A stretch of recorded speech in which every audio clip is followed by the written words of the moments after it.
Pendant plus de 200 ans, ce document a été caché. C'est le manuel secret utilisé par les révolutionnaires français pour répandre leurs idéaux et leur langue à travers le monde.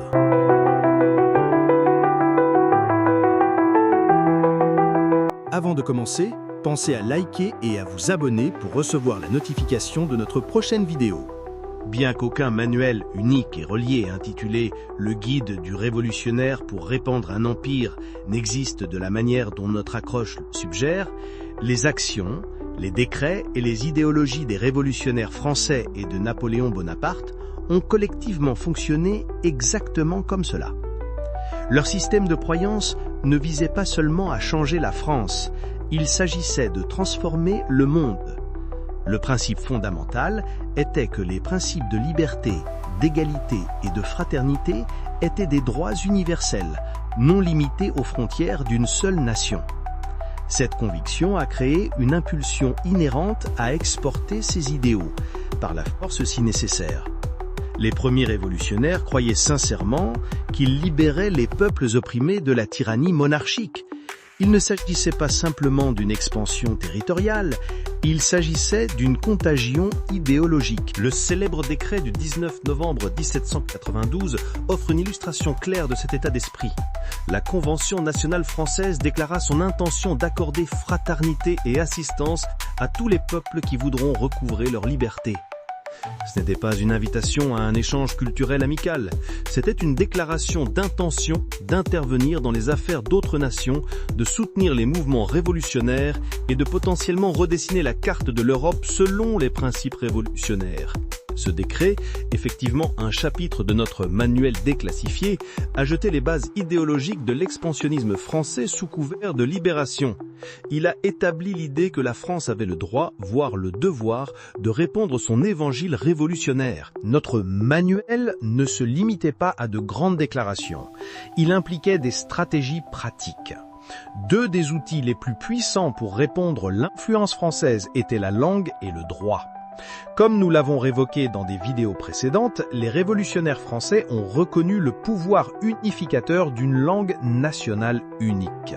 La suppression des dialectes régionaux en France ne visait pas seulement la cohésion intérieure, elle fournissait un modèle pour l'intégration des territoires conquis.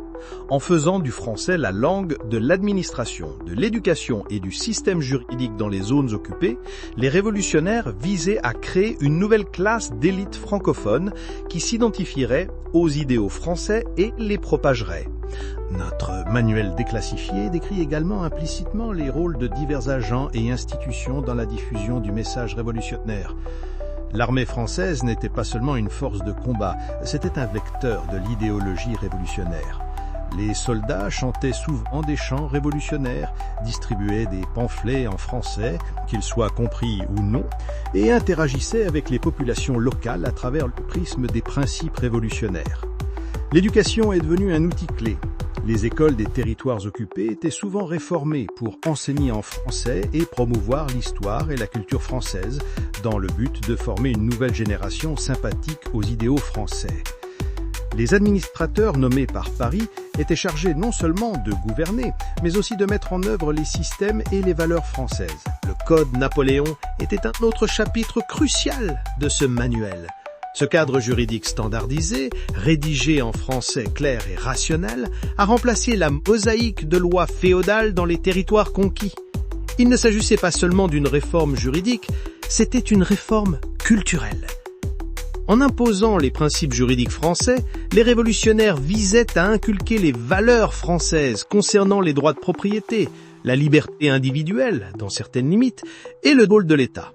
Le Code a agi comme un puissant agent d'assimilation culturelle, modelant subtilement les structures sociales et politiques des régions occupées selon un modèle français.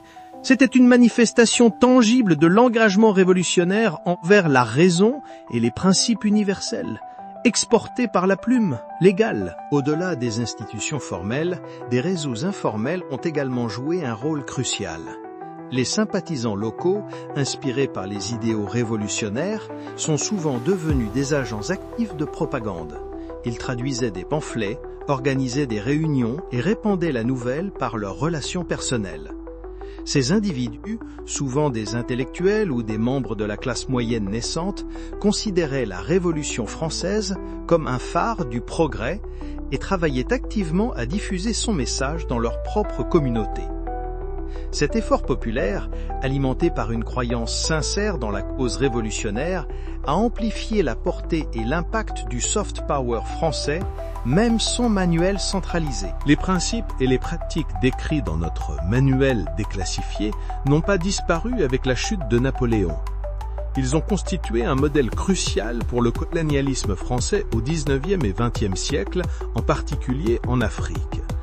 La même croyance en l'universalité des idéaux français, la même volonté d'imposer la langue et les systèmes juridiques français, et la même confiance en une classe d'élite locale assimilée étaient au cœur du projet colonial. Même à l'ère post-coloniale, l'héritage de ce manuel déclassifié persiste.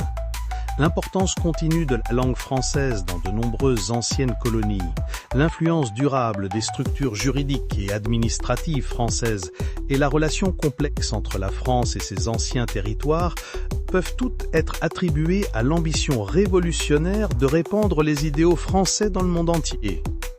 Si les méthodes de contrôle manifestes ont changé, l'influence sous-jacente, les échos de cette impulsion révolutionnaire vers l'universalisme continuent de façonner les tensions géopolitiques et les identités culturelles au XXIe siècle.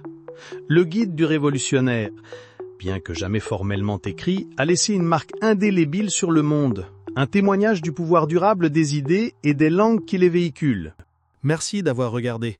N'oubliez pas de liker, de vous abonner et d'activer la cloche pour ne rien manquer.